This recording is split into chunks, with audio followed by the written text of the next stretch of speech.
इधर दिल्ली में पीएम नरेंद्र मोदी के पिता पर आपत्तिजनक टिप्पणी करने के मामले में कांग्रेस के प्रवक्ता पवन खेड़ा को दिल्ली पुलिस ने हिरासत में ले लिया है। असम के 15 जिलों में पवन खेड़ा के खिलाफ 15 मामले दर्ज हैं, जिसको लेकर असम पुलिस की सूचना पर दिल्ली पुलिस ने पवन खेड़ा को दिल्ली से बता दें कि पवन खेड़ा को दिल्ली से रायपुर जाने के दौरान दिल्ली एयरपोर्ट पर विमान से उतार लिया है, जिसके बाद पवन खेड़ा को गिरफ्तार कर लिया गया। असम पुलिस के जवान भी वहां मौजूद हैं। पवन खेड़ा रायपुर में कांग्रेस के पूर्ण राष्ट्रीय अधिवेशन में भाग लेने के लिए अन्य नेताओं के साथ रायपुर जा रहे थे। असम पुलिस पवन खेड़ा को असम ले जाएगी। साथ ही पवन खेड़ा की गिरफ्तारी पर कांग्रेस ने बीजेपी सरकार पर तानाशाही का रवैया अपनाने का भी आरोप लगाया है।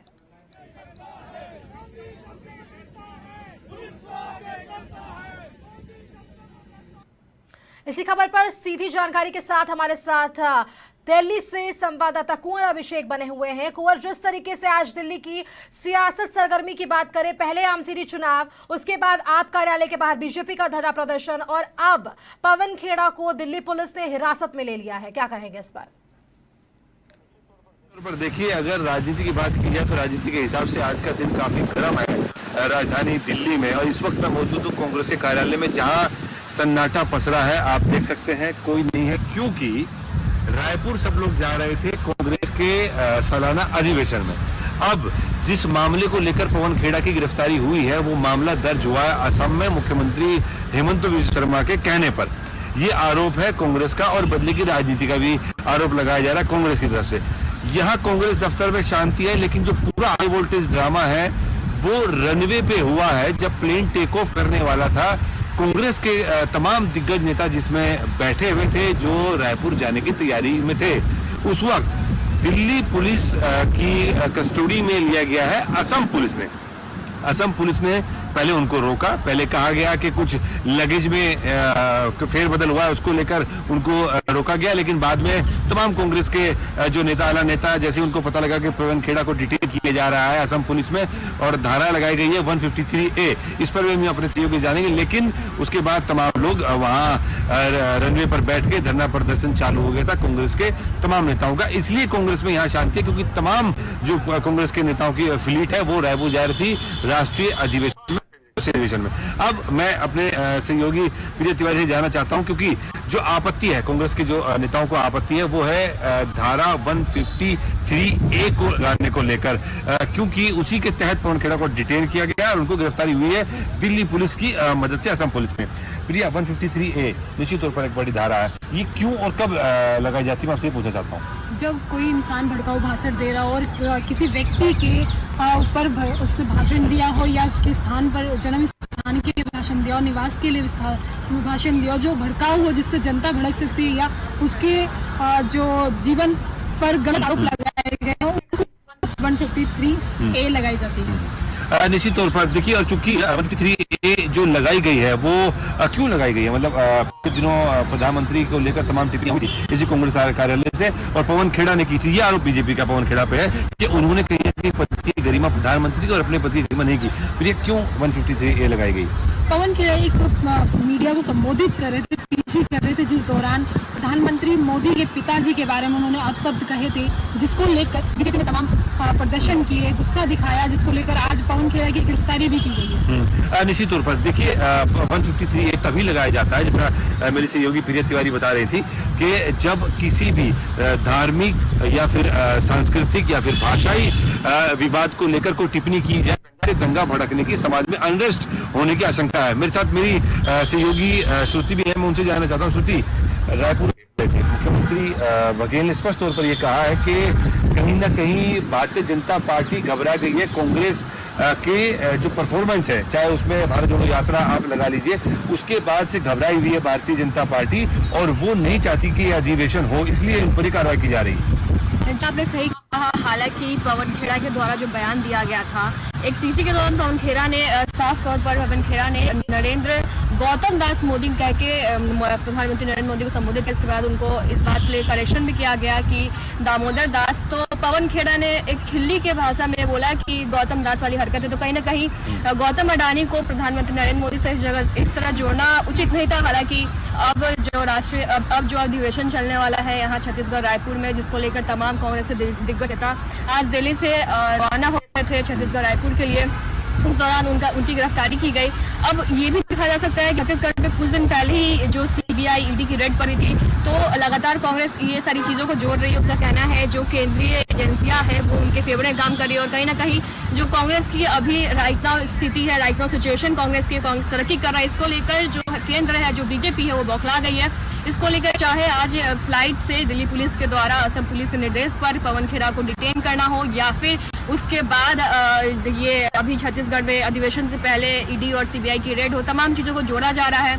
अब ये देखने वाली बात हुई कि पुलिस आगे क्या कार्रवाई करती है। फिलहाल तो यही सामने आ रही है कि पवन खेड़ा को डिटेन कर दिया गया है एयरपोर्ट से। अच्छा, और ये जानकारी अभी पुख्ता हमारे पास नहीं है कि पवन खेड़ा को लेके कहाँ लेके जाया जा रहा है, लेकिन उस पर हमारी पहली नजर है। जरूर ये जो नजारा पीछे इस वक्त कांग्रेस कार्यालय से आप देख रहे हैं बिल्कुल शांत है, क्योंकि सारा हाई वोल्टेज ड्रामा जो है वो आईजीआई के टर्मिनल 3 डिपार्चर के रनवे पर हो रहा है। तमाम नेता वहां बैठे हैं, धरना प्रदर्शन कर रहे हैं रनवे पर, उन्होंने अपनी चौकड़ी जमा लिया। ऐसे में स्पष्ट तौर पर कहना है मल्लिकार्जुन खड़गे का भी कि ये सरकार जो है वो कहीं ना कहीं अघोषित इमरजेंसी की तरफ जाती नजर आ रही है, और जो भी तमाम कार्रवाई की जा रही है, चाहे वो हेमंत बिश्व शर्मा की तरफ से की गई हो, तो उन पर भी बड़ा आरोप है।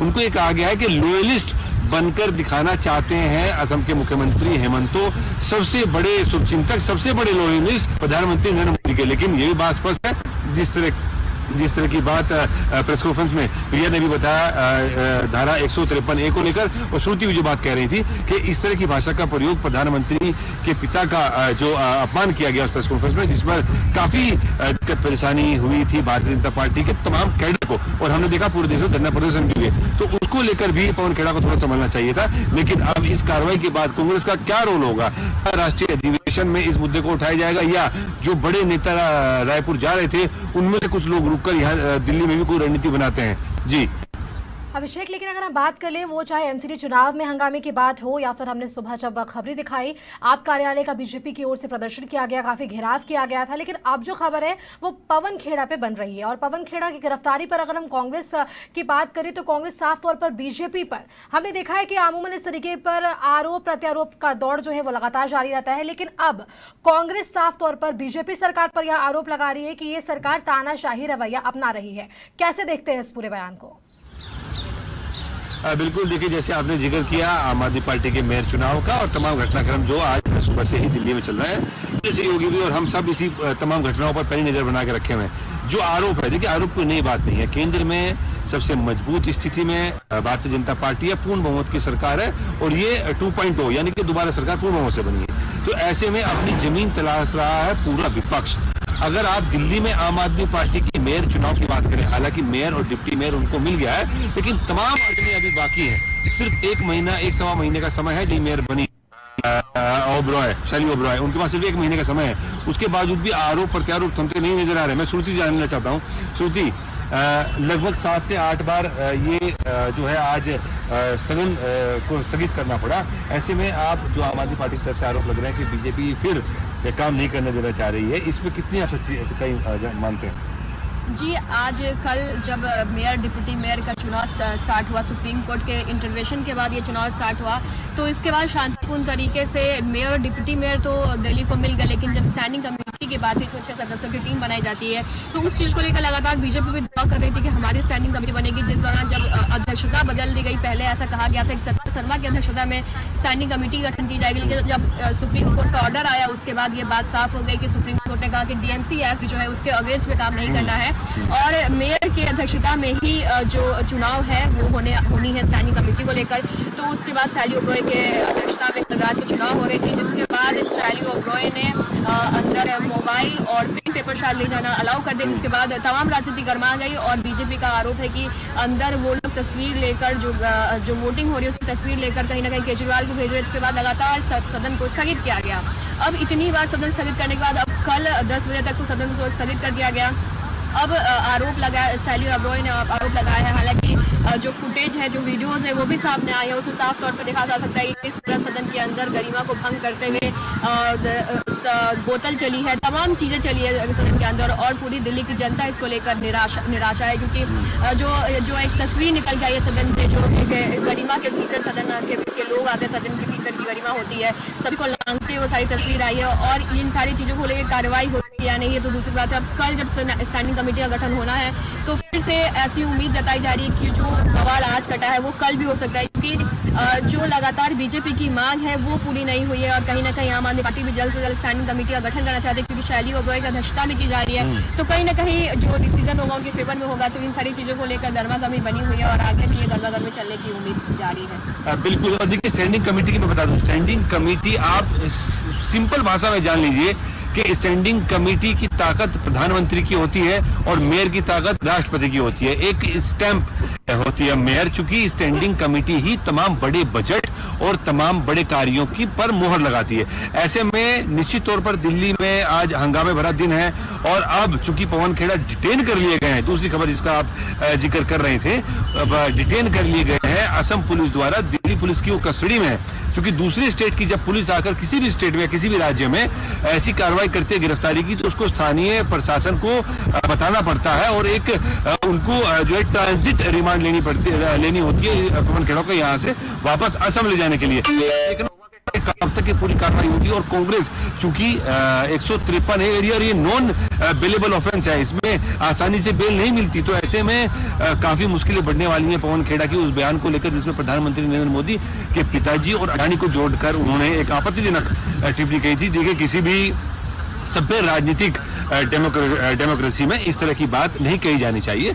और जो आरोप प्रत्यारोप उसके बाद लगे वो भी नहीं होने चाहिए। ऐसे में किसी भी नेता को, किसी भी पार्टी को संयम रखना चाहिए। पद की गरिमा, पद की एक पर्सनल, किसी भी व्यक्ति की पर्सनल छवि होती है, तो उसको लेकर पवन खेड़ा के निश्चित तौर पर मुश्किलें बढ़ी है। और जिस तरीके से एग्रेसिवली, देखिए, उनकी गिरफ्तारी रायपुर में भी की जा सकती थी, लेकिन चूंकि असम पुलिस को पता था कि वो स्टेट जो है वो कांग्रेस रूल स्टेट है, और वहां पर गिरफ्तारी करना पवन खेड़ा की काफी मुश्किल होगा, क्योंकि स्थानीय प्रशासन उनके साथ मदद नहीं करेगा। तो ऐसे में क्योंकि दिल्ली पुलिस जो है वो केंद्र सरकार और गृह मंत्रालय के अंतर्गत आती है, ऐसे में उन्होंने दिल्ली एयरपोर्ट पर ही उनको गिरफ्तार करने की जो रणनीति है वो बनाई होगी, क्योंकि रायपुर में उनको गिरफ्तार करना काफी मुश्किल होता है। वहां का स्थानीय प्रशासन किसी भी सूरत में असम पुलिस से कोऑर्डिनेशन नहीं करता।